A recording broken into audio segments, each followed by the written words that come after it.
নমস্কার সকলকে বন্ধুরা।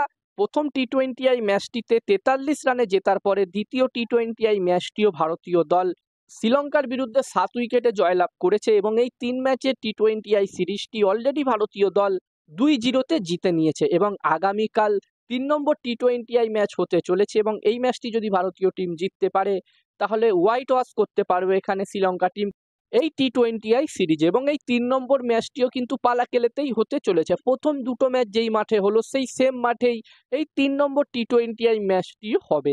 আর যেখানে বন্ধুরা প্রথম ম্যাচটিতে আমরা দেখেছিলাম যেই পিচে ম্যাচটি হয়েছিল সেই পিচটি কিন্তু একদমই সাপাট পিচ ছিল, ব্যাটিং এর জন্য দারুণ পিচ ছিল। যদিও বন্ধুরা দ্বিতীয় ম্যাচটিতে আমরা দেখলাম শ্রীলঙ্কা টিম প্রথমে ব্যাটিং করেছিল দ্বিতীয় ম্যাচটিতে এবং শ্রীলঙ্কা টিম 161 রান পর্যন্তই করতে পেরেছিল, যেখানে বলা যেতে পারে ভারতীয় বোলাররা দুর্দান্ত বোলিং করেছে দ্বিতীয় টি-20 ম্যাচে। বিশেষ করে রবি বিষ্ণোই 4 ওভারে 26 রান দিয়ে 3টে গুরুত্বপূর্ণ উইকেট নেয়। এছাড়াও বন্ধুরা হার্দিক পান্ডিয়া 2টো উইকেট নেয় এবং আশদীপ সিংও 2টো উইকেট নেয় এবং ভারতের দুর্দান্ত বোলিং এর কারণেই শ্রীলঙ্কা টিম মাত্র 161 রানই করতে পারে।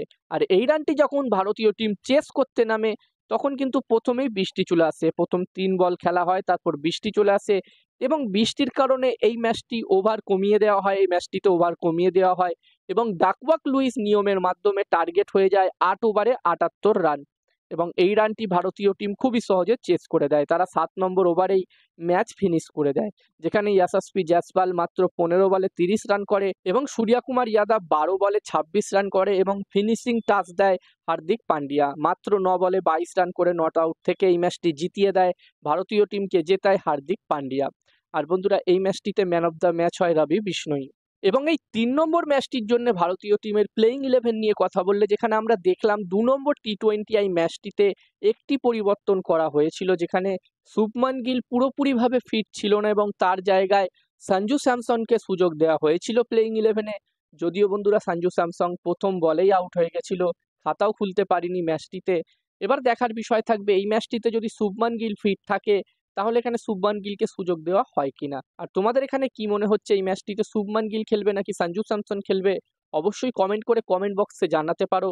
এছাড়া বন্ধুরা আমার মতে আর কোনো চেঞ্জ হবে না এই ম্যাচটির জন্য ভারতীয় টিমে। আর এখানে ভারতীয় টিমে কোনো চেঞ্জ হতে পারে কিনা এই একটি পরিবর্তন ছাড়া তোমরা চাইলে কমেন্টে জানাতে পারো।